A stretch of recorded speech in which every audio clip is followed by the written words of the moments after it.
Шановні колеги, шановні пані і панове. Dear colleagues, ladies and gentlemen, I suggest we start our work. My name is Olga Shevchuk. I am Program Manager of Center of Expertise for Good Governance in Ukraine. And today we've gathered here together with our partners from the Parliamentary Committee on State Building, Local Governance, Regional and Urban Development, as well as Deputy Minister and representative of Kyiv International Institute of Sociology to discuss multi-level governance in Ukraine in times of full-scale Russian invasion. Today we are going to work in hybrid mode. We have some participants in the whole of the Ukraine Forum Agency, and we have online participants as well. So we will be able to answer questions from offline participants and online participants as well. To start our event, I would like to give floor to Ms. Claudia Luciani, Director of the Congress of Local and Regional Authorities of the Council of Europe.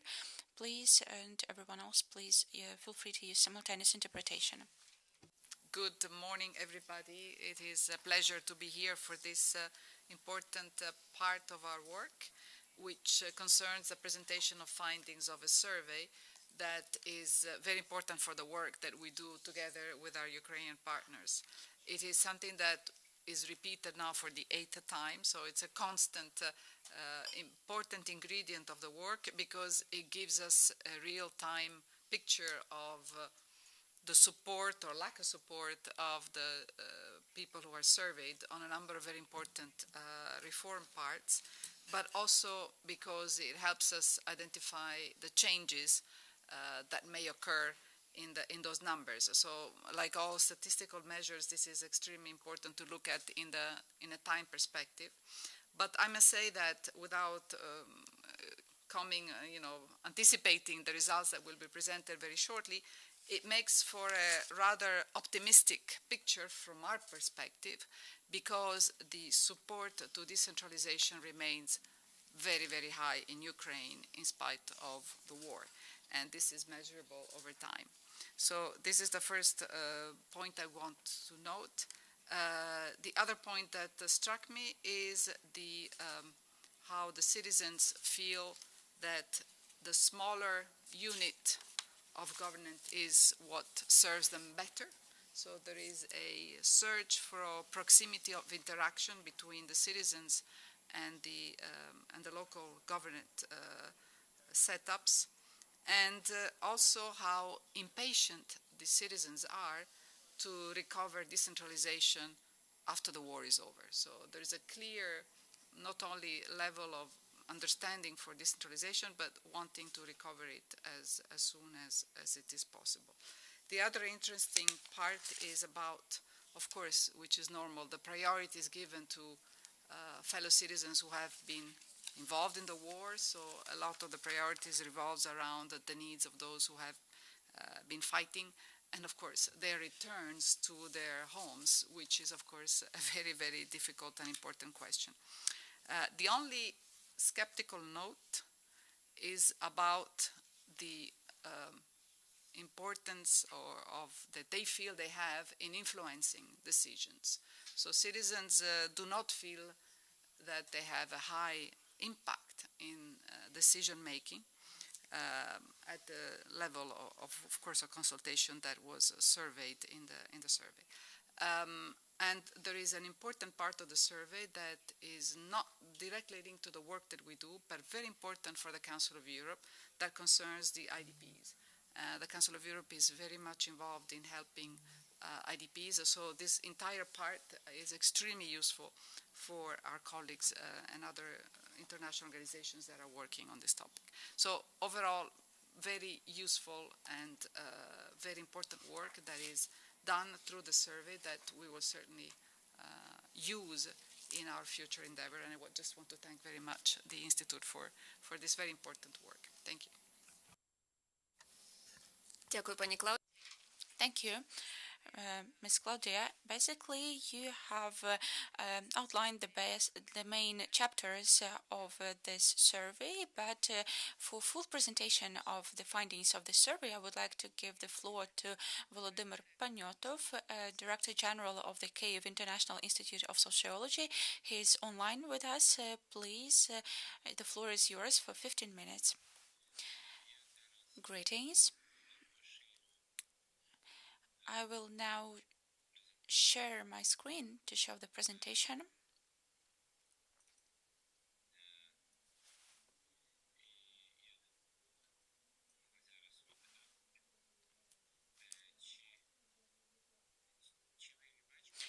Can you see it? Yes, we can see a presentation. As to the methodology of the survey, we've surveyed 2,207 respondents based on all Ukrainian sample, and we've additionally surveyed 804 IDPs through telephone interviews. We've used computers, and the sample was generated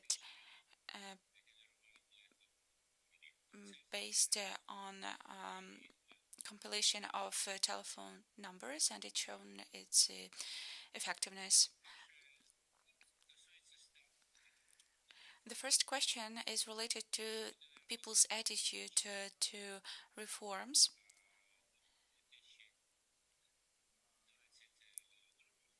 We had a similar survey in 2022 with a bit different formulation of a question. The question was whether the reform has to be continued. Now the question is asked a bit differently, but the essence is the same.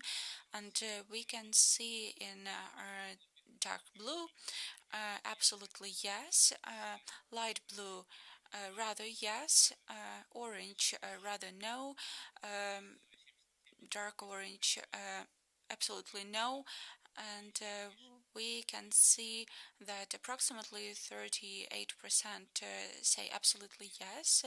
We tried to assess different reforms, and among other things, this reform is the most successful, at least from the point of view of support of our citizens. If the right changes of territorial and administrative composition, what kind of changes do you support? And we see amalgamation of communities 15, but 55% do not support changes at all.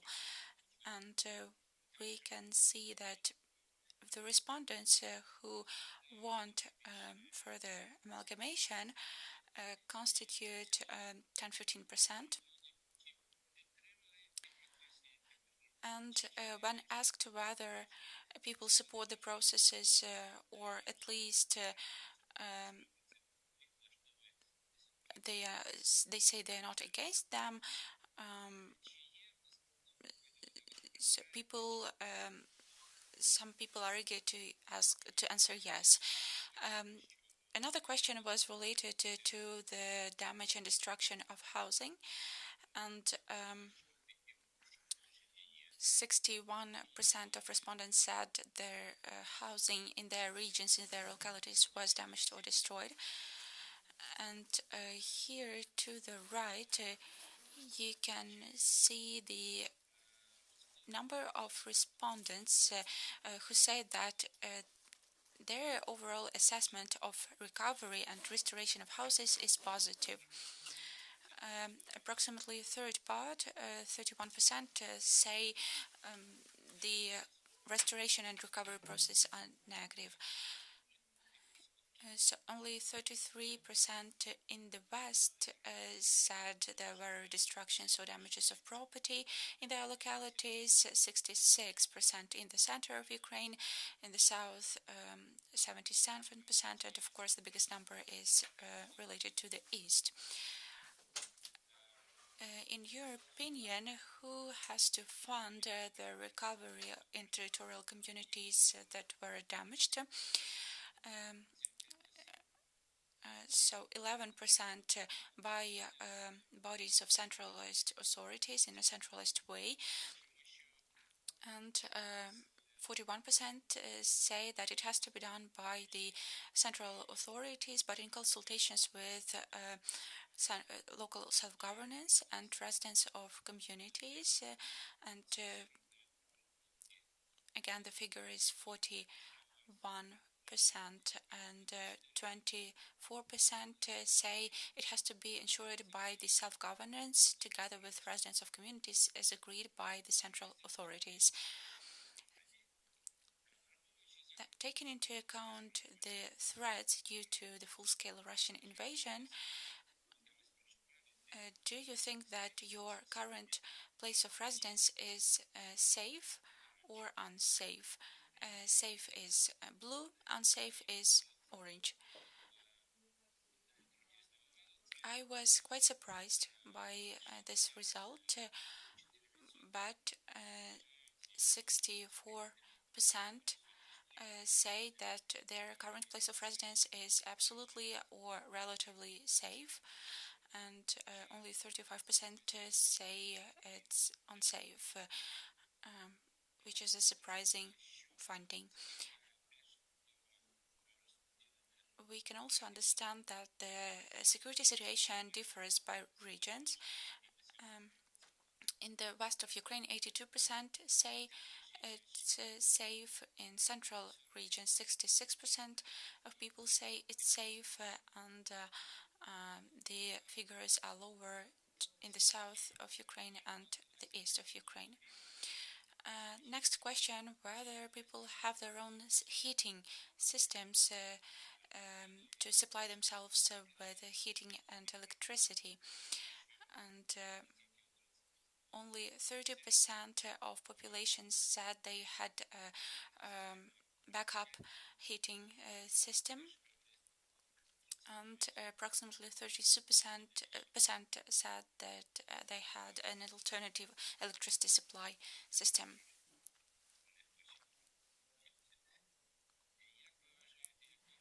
In your opinion, what will be the situation in your apartment in terms of heating and electricity supply until May 2025? And we can see that 55% estimate that the situation will be fine, and only 35% of respondents said the situation would be critical. What are the areas of activity that constitute the biggest priority for the community in short-term perspective?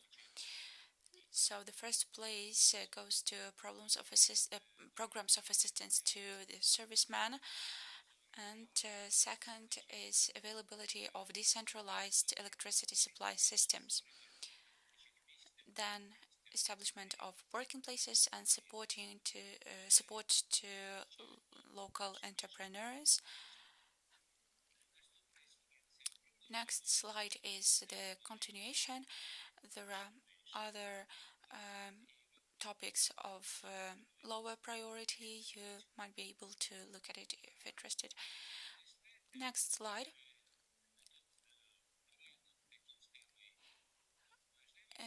Here you can also see the main priorities in terms of the situation in communities where people reside.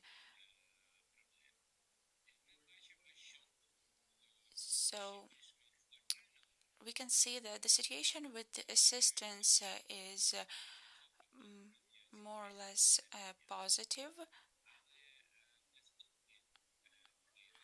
but as to the alternative sources of electricity, working places, the assessment is negative. As to other priorities, the situation is more or less fine.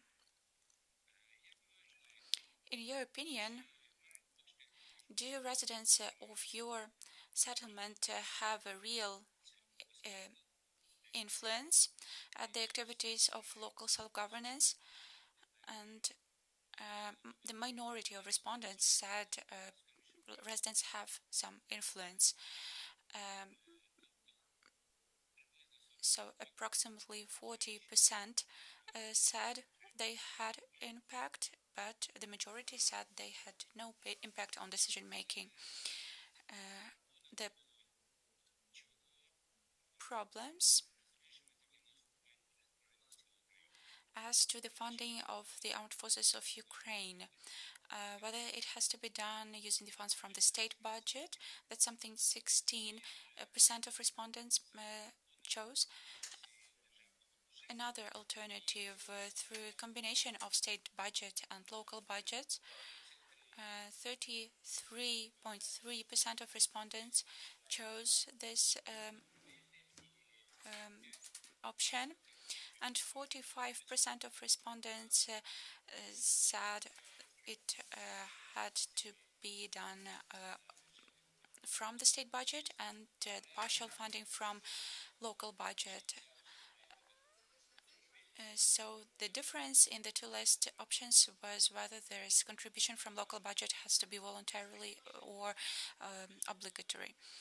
In your opinion, what kind of expenses from the budget of your community have to be diminished to send this funding to the armed forces of Ukraine?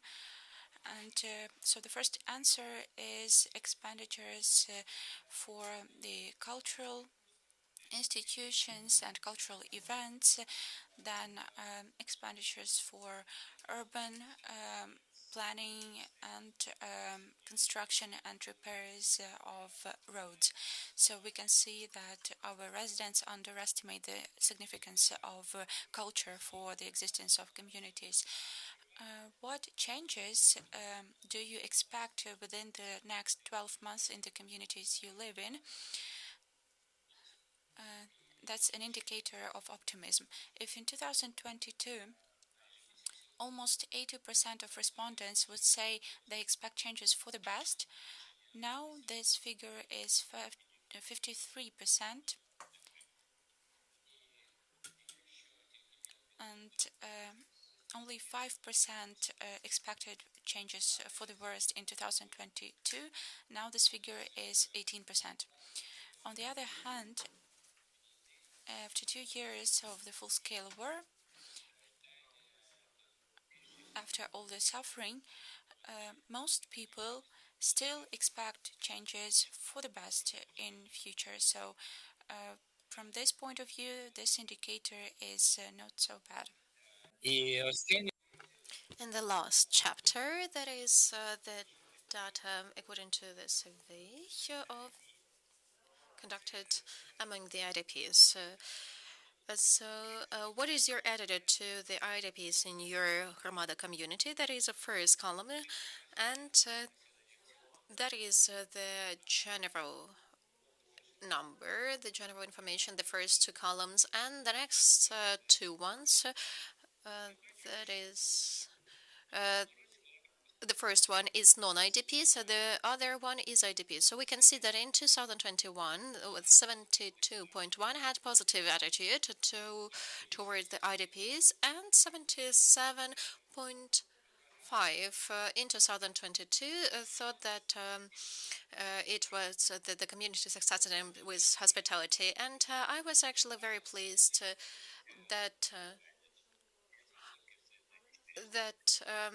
the people perceived well. So the locals, if they had some negative behavior toward these people, they were not manifesting it. And now, almost 71%, almost the same number, have positive attitude towards the IDPs, but almost 8% consider that the IDPs consider that the positive toward them is positive. So we understand what is perception of the IDPs in Hromada communities, and these numbers are relevant. But I consider these numbers to be very good because they show that the situation with the IDPs is relevantly good comparing to the other groups of people we are working on. So what do local authorities in your Ramada communities have to do that? First of all, that is help with housing. Blue one is evaluation of the IDPs, and the orange one is the general population. And speaking of the housing, the numbers are the same.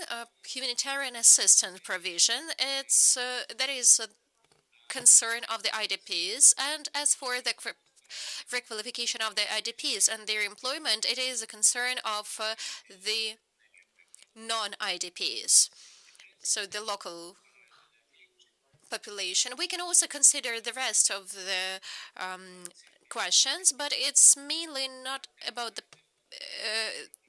the IDPs are interested in payments, and actually we can say that the IDP, the locals, think that the IDPs have to work instead of obtaining the payments.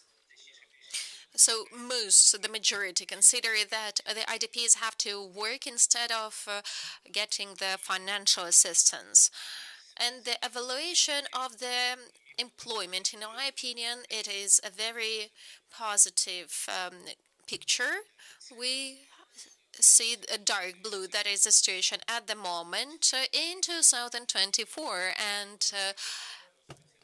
and light blue is the situation in 2022. So those people who were working, they continue working the same percentage, 17.8, and in 2020, 17.2, found new work. We used to have around 16%, and now we have 32.8, and found remote work, almost the same numbers. And all in all, we can say that 55% are working, comparing to what we were observing before, 30%. So among those who are not working but are seeking for a job, we have only 16% of them at the moment. The next page, whether you consider to moving from the settlement you're residing in now to the other place, and we can see that 5.4, of course, 15.5 more yes and no, and we can see that the orange part, 75%, they are not planning to move to another territory. So the IDP is integrated in the local communities, and the local authorities state that the situation is stable, it is sustainable, and no changes are expected. Thank you very much for your attention. Thank you, Mr. Volodymyr, for very informative presentation as usual. I would like to remind you that it's the 8th annual research conducted by the Council of Europe, and I'm sure that there are lots of things to discuss. And today we have Mr. Oleksandr Korniyenko, the first deputy of the Parliament of Ukraine, and I would like to invite him to express his opinion and his thoughts on what he heard now. Mr. Alexander, you are with us. We can't hear you. Please, the floor is yours. So, greetings once again with those who we've already met. I'm very glad that the Council of Europe is supporting us, and it's glad that we are conducting the AIDS research, and we continue working. I would like to thank Mr. Paniotto and the rest of the researchers. It's a very professional research, and I do understand how difficult it is to conduct the researches now, considering the situation when people are not willing to answer the question, and physically it's very difficult to conduct these surveys, considering the security situation. And I would like to thank and absolute trust to these kind of researches, even despite all these conditions. And of course, these kind of researches, they are the roadmaps for us, and they are the grounds for us to amend our policies. Something has shown that we have good we have good understanding of the next steps of the reform and the situation in general. So two-thirds of the population supported decentralization and will continue supporting. And we, as the responsible central authority and the community which is in charge of the continuation of the reform and its development, we are not calling it reform anymore. It's a stable our existence in these conditions. And of course, we have to understand the expectations of the people. And of course, there are lots of questions related to the war, and it is logical, and people want logical and relevant distribution of the resources. So we have to spend more money on the needs of the army, and we have to seek for the balance between the life continuing the normal life and the fact that 77% of people think that we have to withdraw the money from the cultural sector, and maybe that is a signal to the cultural segment. Maybe they have to suggest to spend this money in the other way, but I think that is a really good signal that people think that we can spend less money on the roads and that we actually have these problems, especially in big cities where we have prefaces in the budget that they are not directed to the areas which are relevant at the moment. So I think that are the well understood things and challenges on the third year of the war, and we know how to respond them. And in Verkhovna Rada Parliament, we try to respond to all of these challenges, maybe faster, maybe slower. And as for the general numbers, we've seen in these graphs. I also paid attention to the questions of ethics. It's not a often question, and I really appreciate that you actually asked this question, that there is a question of the expectations of the ethic behavior of the local politicians and local authorities. And I think that's one of the consequences of the bad consequences of the full-scale war. But I think that central and local authorities became closer, and now we have increasing expectations regarding integrity of the politicians and authorities, that we have to have transparent distribution of funds. And if we're talking about the local authorities, everything has to be, we were working on this. We have just adopted the law. We are broadcasting the sessions. We are saving the recordings. And I guess you know that all of these requirements are the requirements which we will face during the elections whenever they happen, and of course we want the victory to happen as soon as possible. And for the next, and of course we would like the next survey or the next research to be on the recovery of Ukraine, and the results are not new for us. As for the joint work on the recovery, and that should be something done by the local authorities and the central government, and that is experience which was already implemented in Ukraine before the war. We remember the projects even during our work. That is a big reconstruction, big museum. So that were the joint projects, and for example the school bus project, or for example the active parks construction. So all of these are the projects of the typically joint cooperation. Now we will have lots of opportunities and lots of projects, and we will have the possibility to get the funds from Interreg and the other projects, and that will be the joint projects of the European Union, of the local authorities, and maybe the government. In government, we have foreseen the small opportunities for the government to be able to catch these projects and to bring them to Hromada communities. So I would like to thank you once again for this research, and let's discuss it not only on these kind of sessions. Let's consider it on the linear sessions, and maybe we can have the consultation council in the parliament, and we will be looking for the opportunity to have a broader discussion on this matter, and with good conclusions, let's build our work in the next calendar year. Thank you. Thank you, Mr. Alexander, for finding the time and opportunity to join our discussion, and for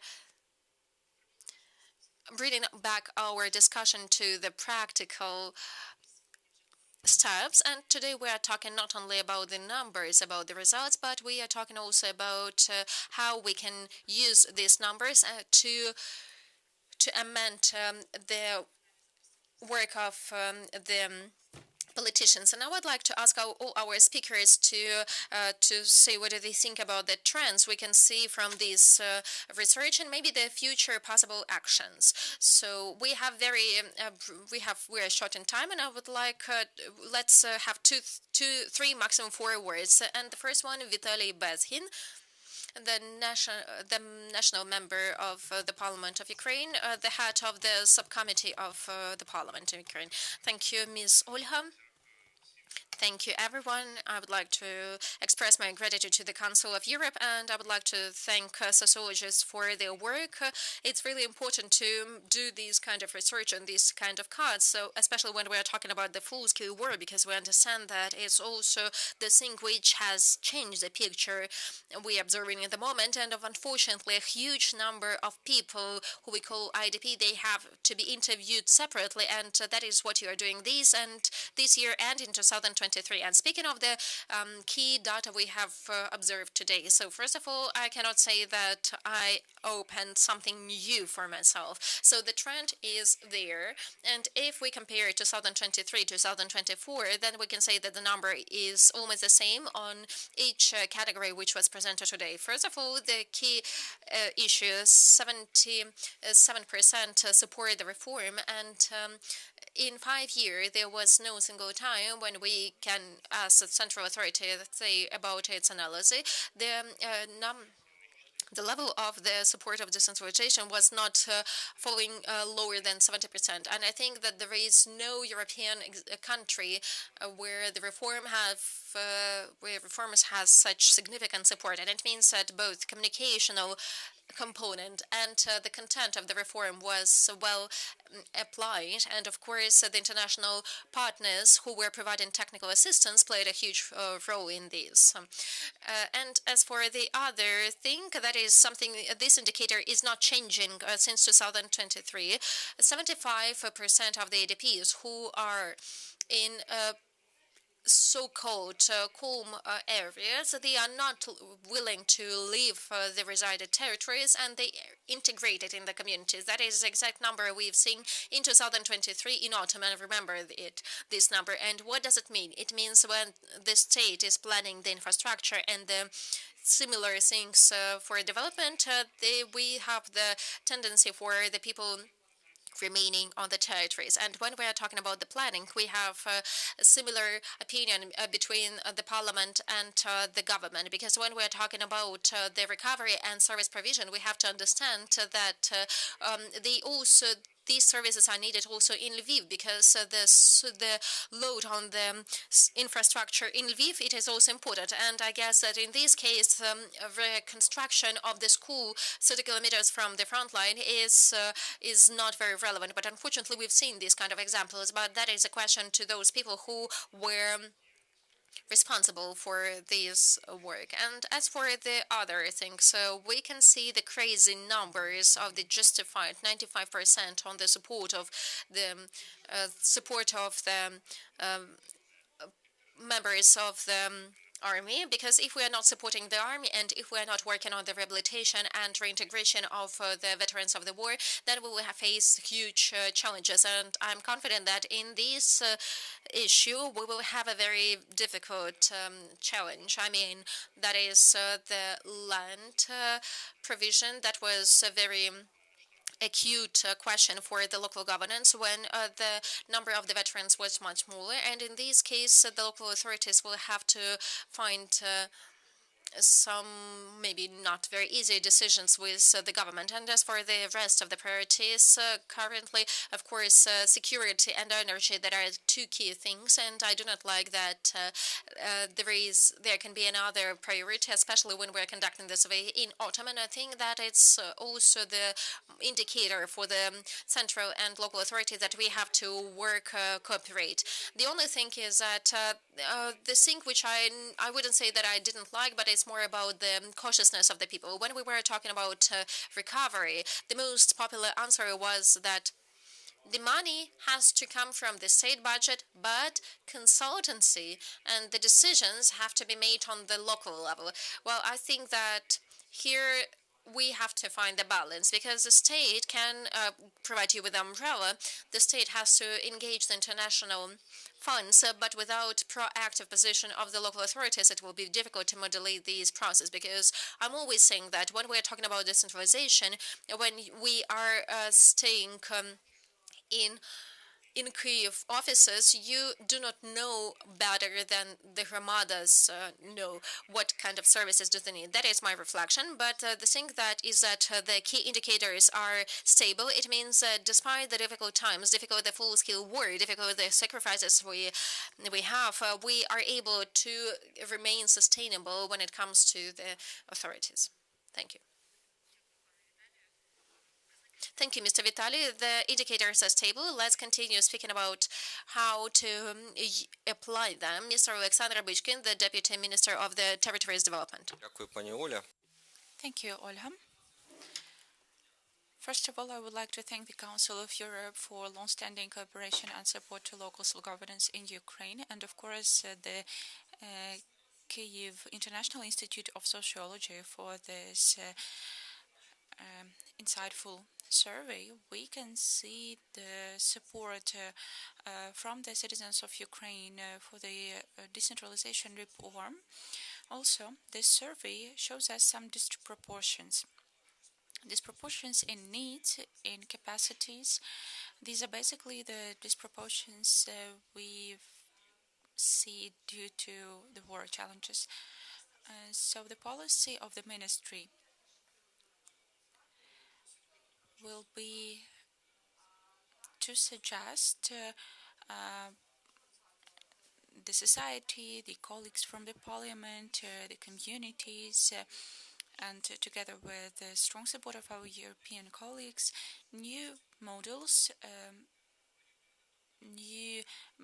to make equal, to make the budgets, local budgets equal. That's a great challenge for our state.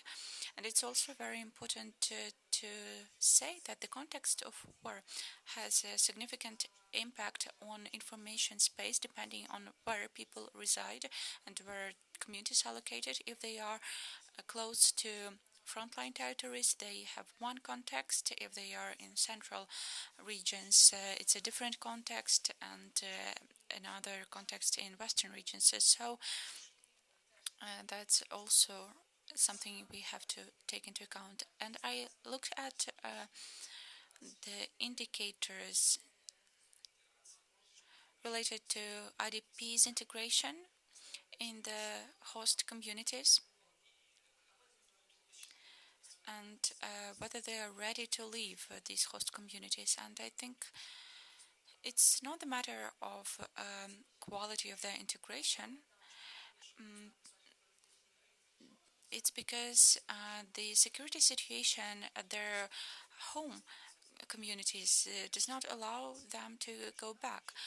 And actually, high-quality integration of IDPs in host communities in new places of residence is related to the housing, educational, and other social services. It's a matter of employment.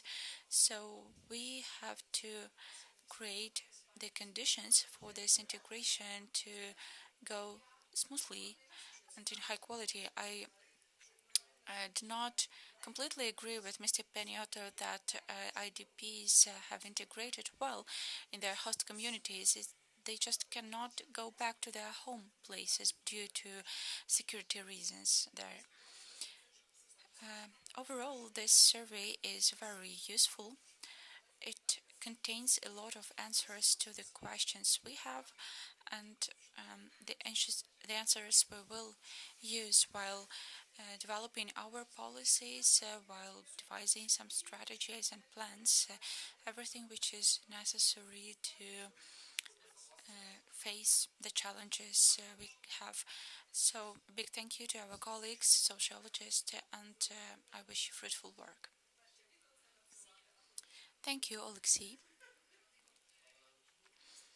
I think our leadership will allow me to say that Council of Europe is ready to be a reliable partner for the government of Ukraine, the ministry, and all the other stakeholders in order to develop this policy according to European standards and best practices in European member states.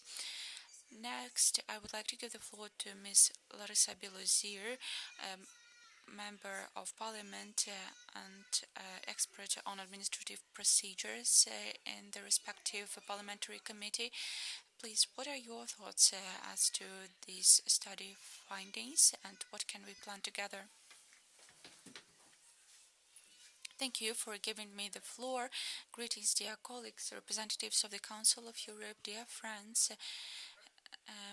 Thank you for being here in Ukraine together with us. Thank you for this survey. It's a high-quality study. It shows that Ukrainians remain optimists and they remain romantical even despite of war. You know, there is a joke that optimists say that it won't become worse and pessimists say that it can become worse. But jokes aside, optimists really help us to achieve new heights, and it's impossible to achieve anything without the necessary attitude. And when there is such a belief, we will join the EU and NATO because we are currently trying to align our legislation to the legislation of the EU, and we often say that NATO is about life and the EU is about better life, and we can see that Ukrainians trust local authorities, and we can see that our people want to see interaction of central and local authorities. They want to see their partnership relations. If you talk to central authorities, they often say local authorities do something wrong and vice versa, and we as committee have to work in terms of legislation, and it is actually true for the whole parliament. We have to work in terms of separation of powers, personal income tax allocation, but today the parliament supported the decision to leave 64% locally. We didn't take the decisions that would equalize to death for small communities because most taxes are received from those who rent the flat loans. So we, as Parliament, did a step forward to local self-governance bodies, and we can see from this social study that local self-governance bodies do a lot of job, and people trust them. Another thing, Mr. Bazin mentioned 80% of those who support decentralization. This figure tells us that we cannot do anything without local self-governance. And indeed, we have some issues as to effective use of funds. We can see that for people, having bomb shelters is important. So here is another example. The Parliament of Ukraine and the government, therefore, have allocated 8 billion hryvnias. It's a lot, 8 billion for bomb shelters in schools. And for some reason, the government applied this decision as to the areas close to frontline. So we can see that there is a problem of bomb shelters, and we only have 8 regions. The microphone works. Dear technicians, what's going on? No, we got the electricity, so now the lights have to go on.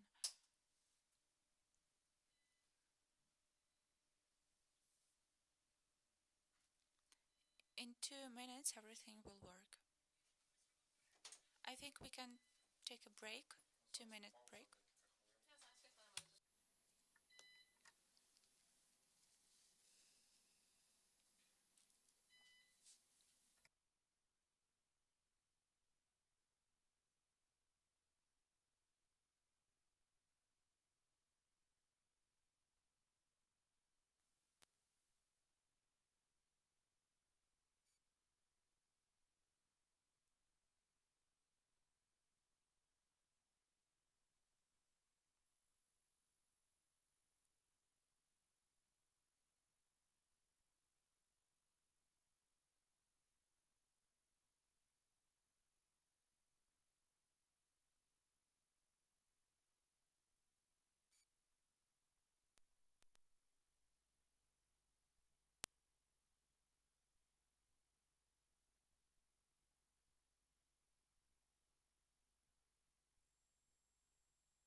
Пані Лариса.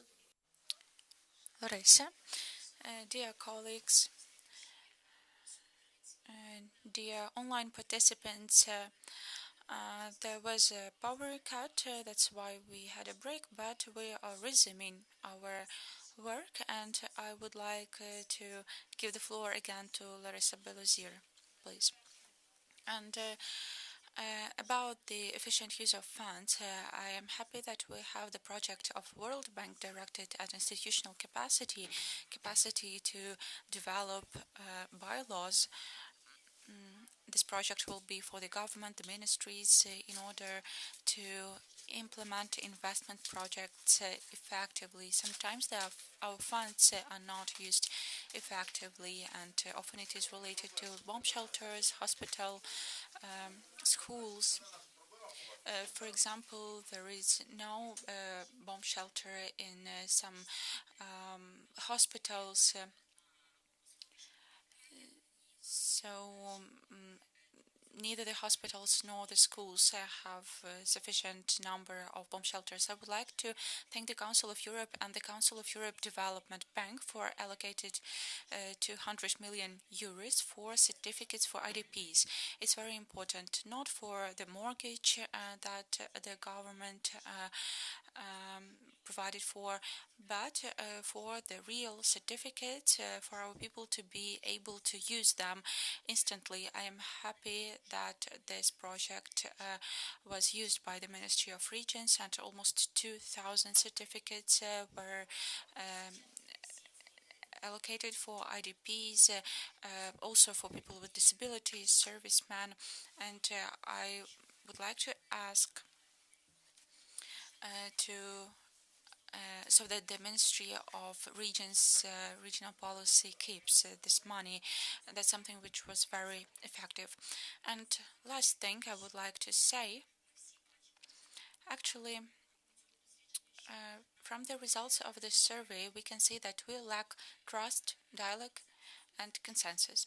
And it's very important. All the branches of authority have to cooperate, listen to each other, sometimes go to grassroots citizens to have this constant communication, and only then we will have better and more efficient decisions for the benefit of people. Thank you, Larissa.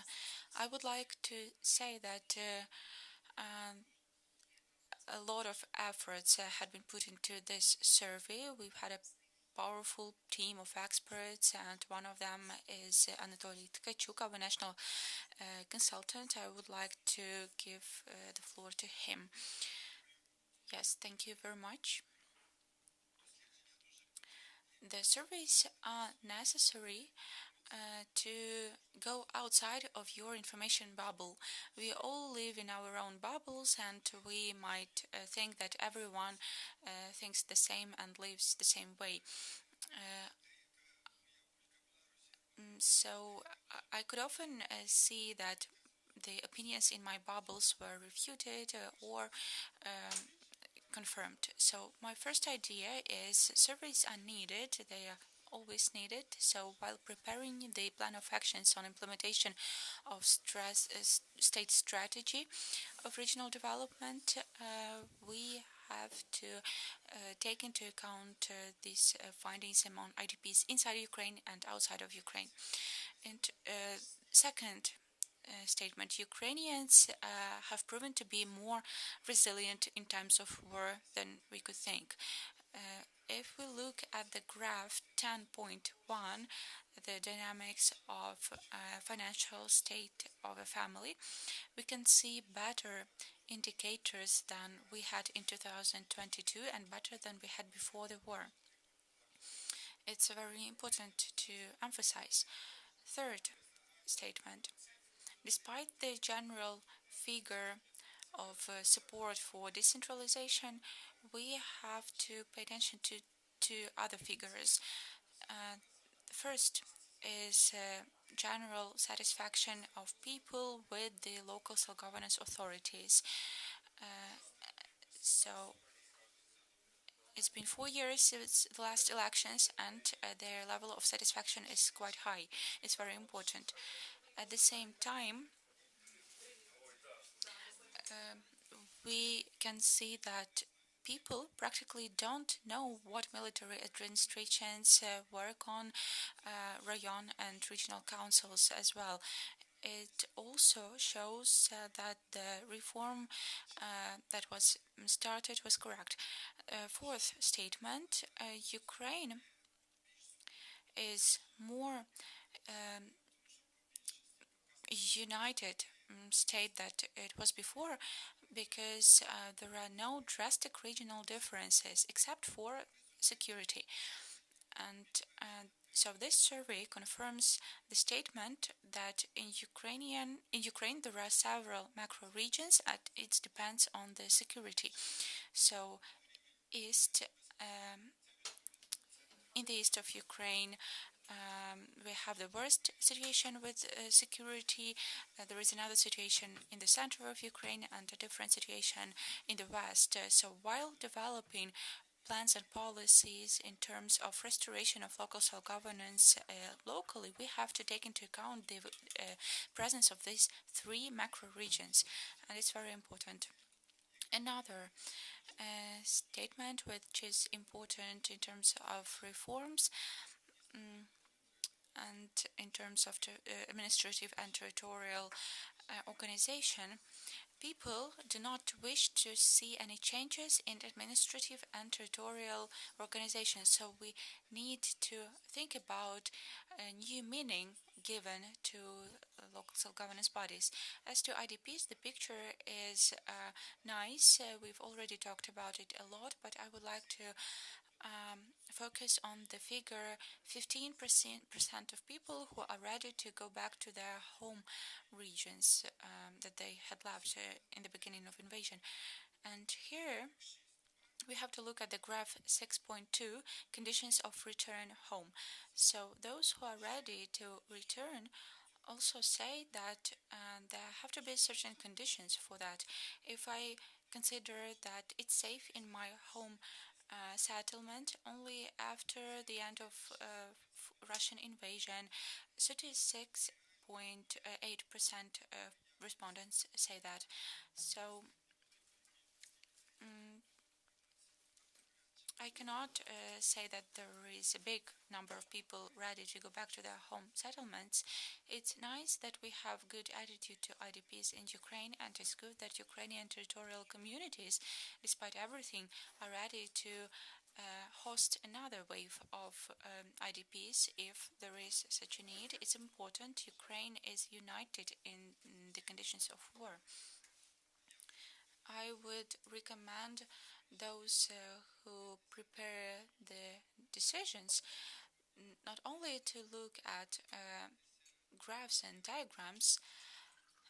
I would suggest you look at how these figures differ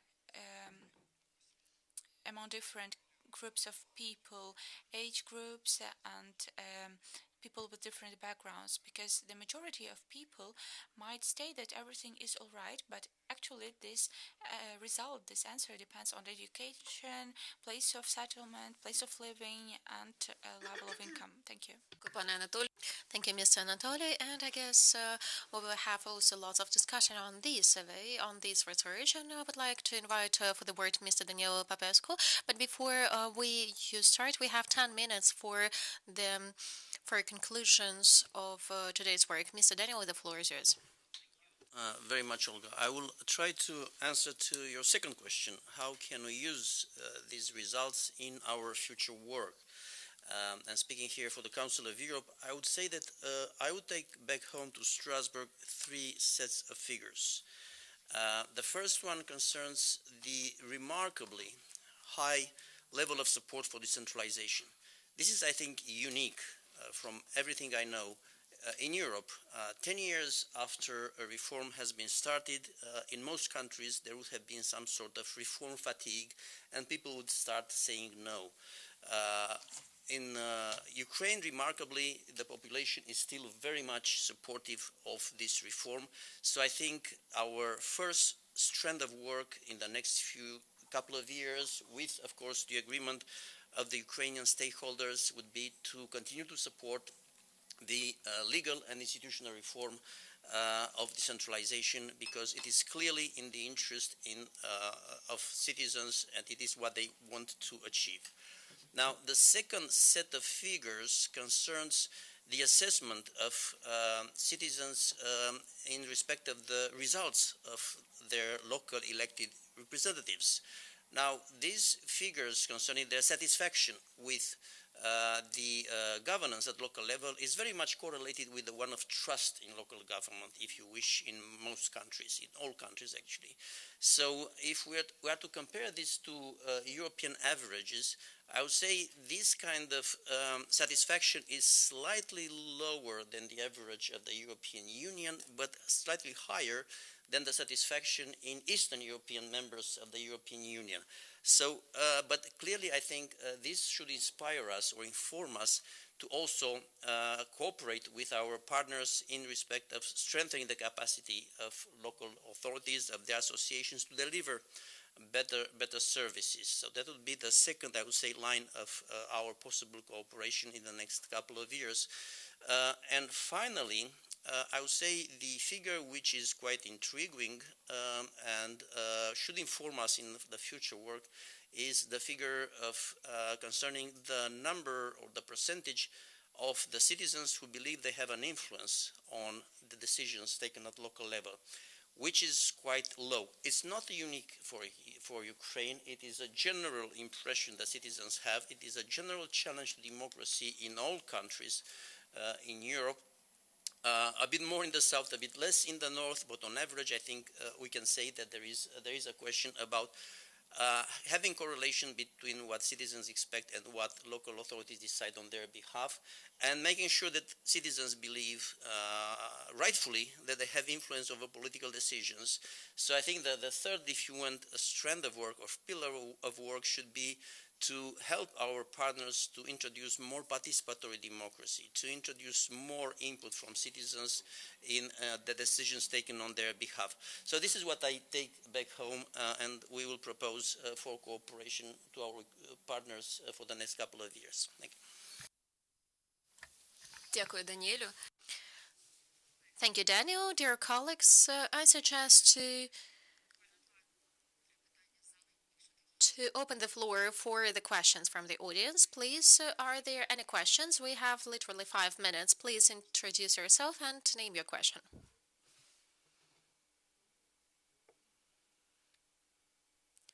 Sorry, no sound.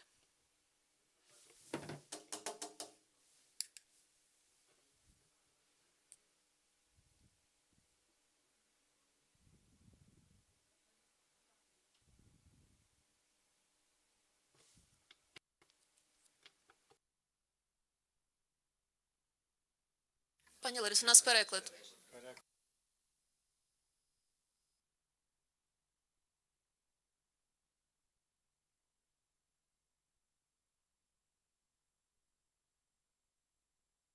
Чути мене зараз? Портал децентралізація.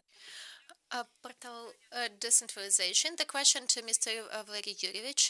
The research has shown that 52% do not support the further changes in the territorial division. How do you evaluate these moves, and what principles should be the grounds for the administrative reforms for the good administration of the regions? And then the question to Mr. Bikin. You said that relying on the research with your the first steps would be the new formats of the capacity for Ramada communities, and therefore I have the question. The reform was oriented on the concept of the of decentralization was focused on this. So do you think that we need to update this concept to move in the right direction? Thank you. Greetings, Ms. Nadia. Speaking of this 55%, that is 50-50. Maybe Ms. Larissa and Ms. Anatoly said that this evaluation means despite the full-scale war, the administration distribution was correct. In my opinion, personal opinion, I think that it was one of the best ones. Also, we studied the experience of the nearby neighborhood, and we, in my opinion, we had less political compromises than it could have been. Even despite, but nevertheless, we have to understand that the society not always understand that some territories, some territorial ramadas are infrastructurally destroyed completely. Some of them are depopulated. In some of them, the structure of the economy has changed significantly, and that can be borderline DMZ zone where there will be servicemen, and despite this level of support, we understand that we need the methodology and the correction of the territorial administrative territorial division, and it's correct. This correction is something that we can not avoid, as well as the changes in some territorial ramadas, and it will happen no matter who is going to be in power, because when we are talking about the south and the east, without all of these things, we will not be able to function further. Thank you for the question, Ms. Nadia. In fact, the actions were undertaken today and tomorrow. They are aimed on checking whether we are on the same page with our European colleagues to make the conclusions on whether the concept of the reform is implemented correctly. And it's also important that we and our colleagues have the same agenda, and it is also important that due to the fact that we have new conditions, we have to respond to. We also need to update some of the documents, and I think that in a few months, together with our European partners, we will work on the offers, on the visions, and of course, we will be open for the discussion, for the dialogue, for the best decisions, because the more stakeholders we will engage, the better product will be in the end of the day. And therefore, the reconsideration, revising the concept due to the nowadays challenges and everything that Mr. Vitali said regarding the capacity of Roma communities, well, we will have to return to this question no matter, and even despite the fact that we have 55% of people to be kind of against it. Why do I think that kind of? Because I think that it's a question of awareness, of understanding what is suggested, and that is a question for us, that is a task for us. What do we want to happen, and what is our offer? And we have to explain that it's going to be improvement of the services, improvement of the decision-making process of the local authorities, and the development, because we do know that there are lots of examples when Roma communities were established not due to the economical model. And the question of the development is a question of the resources, and these resources have to be produced by Roma community itself. Thank you, dear colleagues. Dear audience, do we have further questions? Then I would like to invite Ms. Claudia Luciani for the conclusions. So just very briefly on one point that compares this survey with another interesting survey from the OECD, so with all the 30 OECD countries, that was looking into the levels of trust. And there I think they're similar comparison. But what is interesting in the OECD is that the trust levels are not based on socioeconomic conditions, but they're based on the perception the citizens have that they have influence in their local affairs. And that is one indicator that is low, as it was spotted. So this is something to keep in mind as the updating of the concept is here. How do we make sure that, as you said, the decision-making is up to the level that you would like it to have, so that the level of trust in the institutions, all level of governance, increases. The other thing I wanted to say is that the survey is also extremely useful and corroborates other work that the Council of Europe, and I will speak for the organization, is involved in doing in support of the IDPs. Our bank has just released a 200 million loan for IDPs, and in the very important role of because housing was a big concern, of the registered damage. As you know, this is focused very much on ensuring, first of all, that there is no impunity of the aggressor, but that the victims, therefore, have a fair indemnization for the damage. So I think this, as I said, is helping understand that the citizens are interested in these very, very, very important aspects, and Council of Europe is trying, of course, to help in any way it can, besides the decentralization on those very, very key questions. Thank you. Дякую, пані Клаудія. Thank you, Ms. Claudia. This is the end of our presentation, and this was the 8th annual research, and I would like to show you this publication. This is 100 plus pages, which are going to be published today on the website of the organizer, and that is the Council of Europe, which has ordered this survey from CMIS, and of course it was implemented together with the Linear Committee of the Parliament of Ukraine. Thank you very much for the participation. Thank you very much for the great partnership, and we continue working on the practical implementation of the recommendation. Thank you.